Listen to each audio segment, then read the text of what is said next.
அனைத்து வெளிமாநில பேருந்துகளும் தமிழகத்தில் இயங்க உச்சநீதிமன்றம் இடைக்கால அனுமதி விதித்திருக்கிறது. அது இன்று முதல் இயங்க உள்ளது. ஆல் இண்டியா பெர்மிட் மூலம் ஆம்னி பேருந்துகளை தமிழ்நாட்டில் இயக்கிக் கொள்ளலாம் என உச்சநீதிமன்றம் இடைக்கால அனுமதி வழங்கியிருக்கிறது.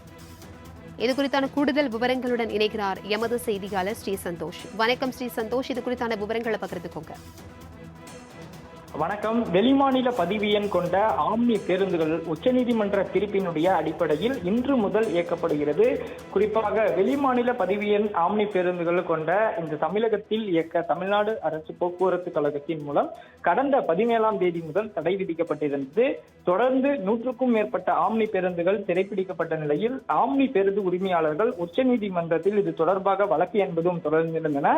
இந்த வழக்கை விசாரித்த உச்சநீதிமன்றம் தொடர்ச்சியாக ஆல் இந்தியா பர்மிட் மூலம் ஆம்னி பேருந்துகள் தமிழ்நாட்டில் இயக்கிக் கொள்ளலாம், அதில் சிறைப்பிடிக்க கூடாது என்ற உத்தரவு இடைக்காலமாக பிறப்பிக்கப்பட்டது. அதன் பிறகாக தான் ஆம்னி பேருந்து உரிமையாளர்கள் தற்போது வழக்கம் போல வெளிமாநில பதிவு எண் கொண்ட ஆம்னி பேருந்துகளை இன்று முதல் இயக்கியுள்ளதாக தெரிவித்திருக்கின்றனர்.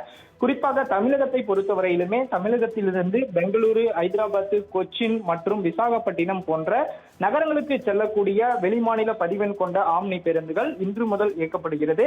கடந்த சில நாட்களாக நிறுத்தி வைக்கப்பட்டிருந்த நிலையில் தற்போது இந்த பிற மாநில நகரங்களுக்கு செல்லக்கூடிய வெளிமாநில பதிவு எண் கொண்ட ஆம்னி பேருந்துகள் தொடர்ச்சியாக இன்று இயக்கப்படும் என்றும் அனைத்து ஆம்னி உரிமையாளர்கள் சங்கம் சார்பில் தெரிவித்திருக்கின்றனர்.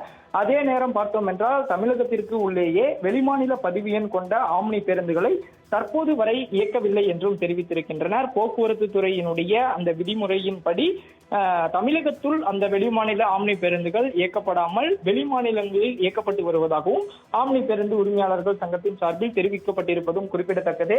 அந்த வகையில் இன்று முதல் வெளிமாநில பதிவெண் கொண்ட ஆம்னி பேருந்துகள் இயக்கப்பட்டு வருவதும் குறிப்பிடத்தக்கது. தகவல்களுக்கு நன்றி சந்தோஷ்.